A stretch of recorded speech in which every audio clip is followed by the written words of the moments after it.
Sveikos.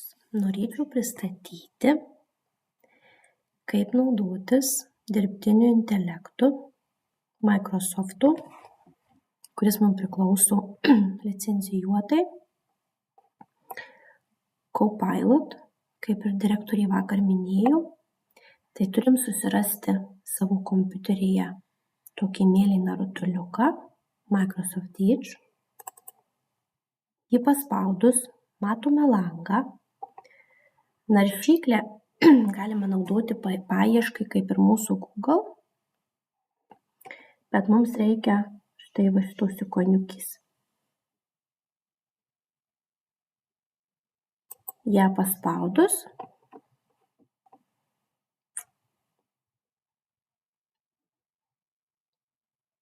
atidaromas dirbtinio intelekto įrankis Copilot ir mes jį galime naudoti viskam, ką mums reikia.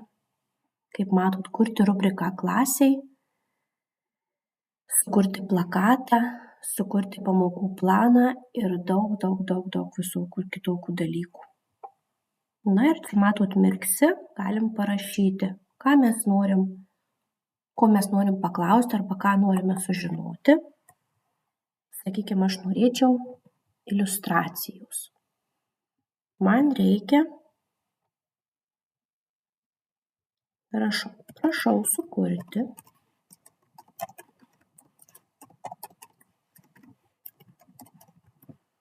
iliustraciją, kurioje būtų vaikai, sniegas,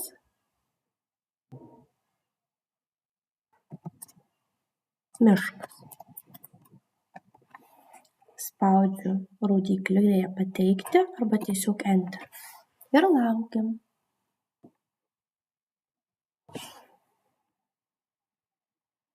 Štai, dirbtinis intelektas kuria mūsų paveikslėlį. Va, kaip ir prašym, vaikai žaidžia, sniegas, miškas. Taip, galima paprašyti patobulinti, sakykime, pridėk daugiau žalios spalvos, ar ne, miškas mėlynas.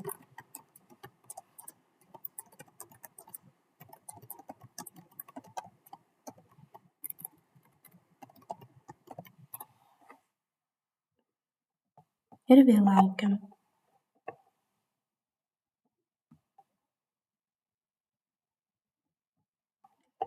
Matot, rašo, kad dirbtinio intelekto sugeneruotas turinys gali būti neteisingas, tai visada reikia pasitikrinti. Na štai, daugiau žalios spalvos, tada reiškia, pridėjau natūralius medžius, vaikai kažkokių keistų veidų, taip. Na ir mes, važiuokit, rašom, aišku, čia angliškai, bet tikrai galima ir lietuviškai. Gal pas jūs lietuviškai bus. Žodžiu, duoti velnių dirbtiniam intelektui, jeigu jums netinka. Taip ir pasakykit, man netinka tas ir tas, aš norėčiau, kad būtų taip ir taip, arba pakeisk kažką. Labai konkrečiai reikia padaryti. Dabar, sakykim, man reikia informacijos, kažkokios informacijos aš ieškau. Surask informaciją apie užgavėnes.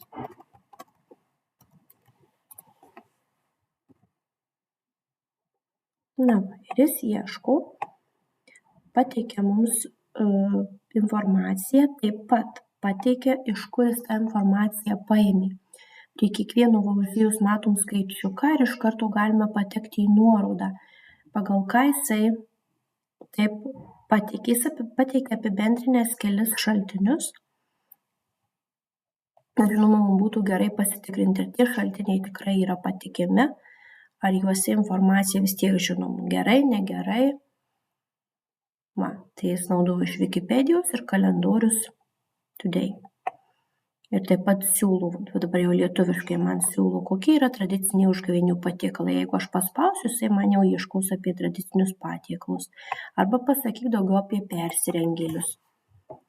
Žinoma, galime užduoti ir kitą klausimą arba patikslinti, jeigu matom, kad jis pateikė nepilną atsakymą arba ne tai, ko mes tikėjomės, mes turime jam parašyti. Dabar vais apie persirengėlius. Taip pat galima įkelti, padedam naują gal. Galima įkelti uždavinį, išspręsti.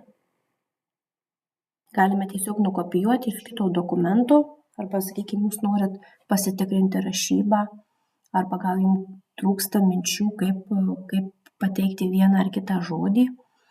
Jūs galite nukopijuoti tekstą, įklijuoti ir jis pateiks variantus, kaip būtų galima patobulinti.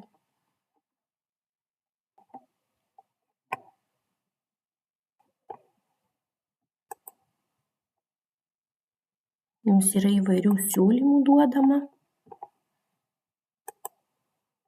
Galima pasižiūrėti pokalbio istoriją. Aš jums galiu parodyti, sakykime, prašiau, kad man atliktų užduotį. Man reikėjo parengti Lietuvos ugdymo turinio kaitos modelį. Man reikėjo labai greitai. Ir aš jam nukopijavau užduotį ir jis man pateikė Lietuvos ugdymo turinio kaitos modelis iš mokinių pozicijos. Ir aš, žinoma, ne detaliai viską panaudojau, tačiau tai, kas man tiko, o tiko tikrai dauguma, aš panaudojau ir sėkmingai panaudojau. Galima padėkoti, jeigu norit. Galim pažiūrėti kitą istoriją.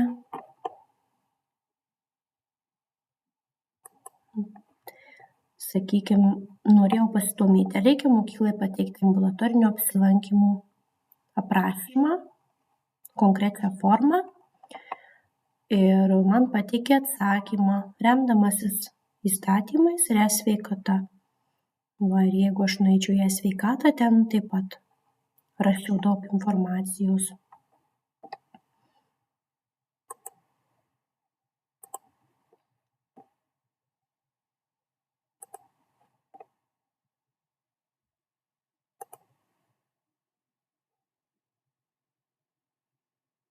Arba, pavyzdžiui, man reikėjo nuotraukos, kurioje būtų varlė ir varliukai.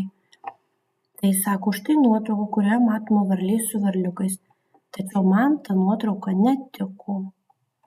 Tai nebūtinai reiškia, kad mes pateikę kažkokią užklausą gausime reikiamą arba teisingą atsakymą. Bet tikrai galima panaudoti ir labai sėkmingai panaudoti. Pavyzdžiui, žinom kažkokį, nežinau kaip vadinasi senus animacijos filmukas, kur nykštukas su namuku susipyko. Ir gavom atsakymą, kaip nykštukas iš namų išėjo ir kas buvo paskui.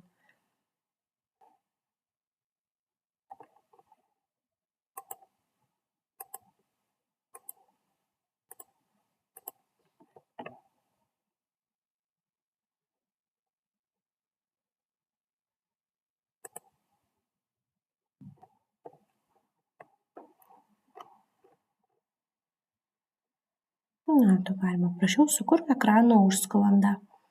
Bet man jo sukurtos ekrano užsklandos nepatiko. Bet jis labai stengiasi. Tai iš tikrųjų panaudojimas labai platus. Aš irgi dar nesu atradusi ir išnaudojusi visų. Bet galima labai plačiai panaudoti. Ir galima naudoti. Klausimas kilo, kiek kilogramų žmogaus kūne yra bakterijų.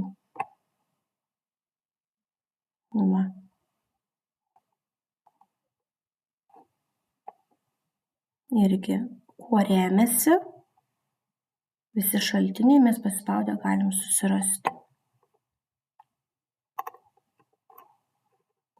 Tai linkiu sėkmingų naudojimų ir nebijokit bandyti.